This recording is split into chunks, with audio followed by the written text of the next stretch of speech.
ne suis pas musicien, je ne suis pas chanteur. Dieu m'a donné des mains pour consoler mon cœur. Si j'avais pu savoir combien tu t'en foutais, j'aurais tué l'espoir de pouvoir t'emmener. Mèche, rebelle, mocassin, impeccable et pull ras le cou viennent et bousculent paradoxalement les conventions en affichant un style désuet mais singulier. Gentil, bien élevé et talentueux, le jeune homme de 24 ans avance sans masque et joue de son image anti-branchée. Romantique mais parfois cinglant, il sait se faire entendre grâce à son vibrato puissant et ses textes bien sentis. Le label Tôt ou Tard ne s'est pas trompé de cheval en produisant son premier album, Idée Blanche. Après Je te déteste et pas là, Véronica, son troisième single, est en passe de devenir le tube de l'été. Nous avons eu l'occasion de le rencontrer dans les locaux de son label.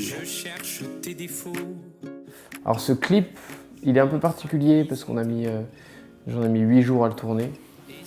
On a tourné à la pellicule. Et puis en effet, on a retracé en fait une certaine route que j'ai faite il y a 3 ans, qui était un chemin à vélo du Croisic à Stockholm, donc de Loire-Atlantique à la Suède. À vélo, parce que le vélo c'est quand même le moyen de locomotion, moi je trouvais, tu vois, qui me permettait de pas trop traîner, contrairement à la marche à pied où là c'est très lent. Donc de bien avancer et en même temps de prendre le temps de découvrir les choses, par l'effort également. Et voilà, on a retracé à peu près l'itinéraire que j'avais emprunté. Et l'idée, c'était de raconter un voyage jusqu'à Véronica, qui est le nom de cette chanson. Et puis qui illustre pas mal, c'est vrai, une de mes passions, quoi, qui est le voyage. Donc à vélo, ou en stop, ou par d'autres moyens de locomotion aussi minimaux, quoi. Parmi ceux qui crient, qui t'embrassent et t'acclament, il y a celui qui rêve à ceux qui s'acharnent. Tenter du haut se gagne.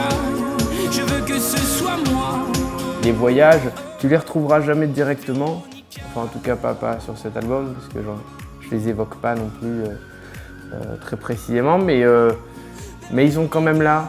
Je pense notamment, il y a une chanson qui s'appelle Notre-Dame des Oiseaux, où je dis que je me suis envolé à un moment donné pour prendre de la distance. Et ben l'envol, ça a été beaucoup de choses, mais ça a été notamment le voyage qui m'a permis à un moment, ça m'a aidé à un moment à aller à prendre de la distance avec pas mal de trucs. Donc je l'évoque quand même assez indirectement, c'est vrai, mais le voyage il a quand même sa place quelque part dans l'album. Véronica.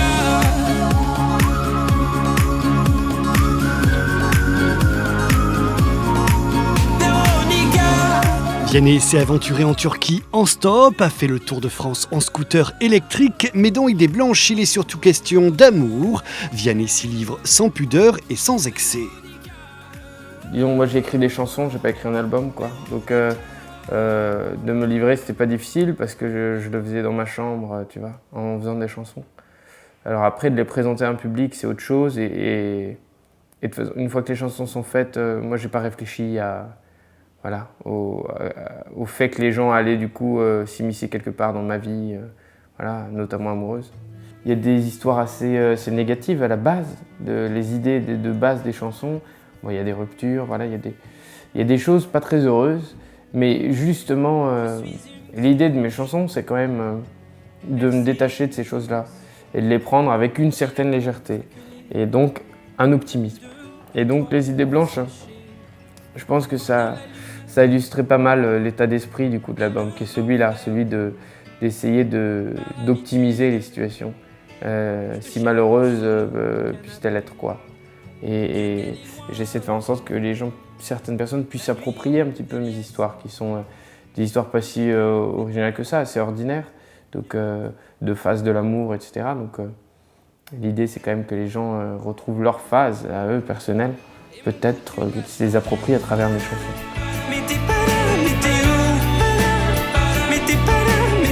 Pour transformer ces 12 textes en chansons, Vianney a sollicité l'aide d'Antoine et Sertier. On n'est jamais tout le temps sur la même longueur d'onde avec un mec qui a autant de personnalité artistique, quoi. Mais c'est ce qui était très fort et c'est ce que j'ai beaucoup aimé avec Antoine. C'est que c'est vrai, je pense qu'il a au moins le double de mon âge. Hein. Désolé Antoine si c'est moins, mais c'est même sûrement plus. Il a le double, mais dans sa tête, il est absolument jeune. Et il cherche, c'est un chercheur. C'est un chercheur de la musique, du son, de l'arrangement, qui a une vraie vision des choses, de la musique, d'une bonne chanson. Voilà. Donc en fait, voilà, il a une personnalité artistique.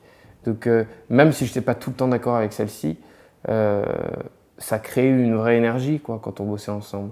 Et on pouvait beaucoup échanger, discuter, travailler. Moi, j'avais une certaine vision des choses. C'est vrai que j'avais communiqué à Antoine. Et Antoine en avait une également. Et on a essayé d'équilibrer les deux. Et après, lui, vraiment, sa mission première en tant qu'arrangeur, que réalisateur, c'est bien de donner une couleur à l'album, aux chansons. Donc, il avait vraiment cette démarche-là. Souvent, il disait « Non, mais attends, tu vois, il y a ça, là, il faut qu'on retrouve ça. Il faut qu'il y ait des repères communs, il faut que les chansons aient cette cohérence entre elles. Et du coup, une cohérence d'album, quoi. » Et ça, c'est lui qui l'a fait super bien. Quand j'y pense, rien ne la pense. La béance que tu as laissée, c'est vrai que quand j'y pense, faut que j'avance.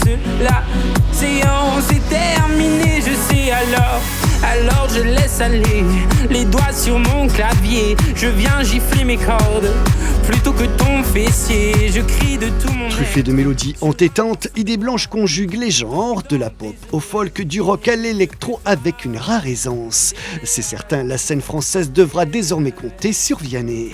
Pour en savoir plus sur le jeune prodige, nous l'avons soumis au traditionnel jeu de la boîte à questions. Stockholm, la Suède.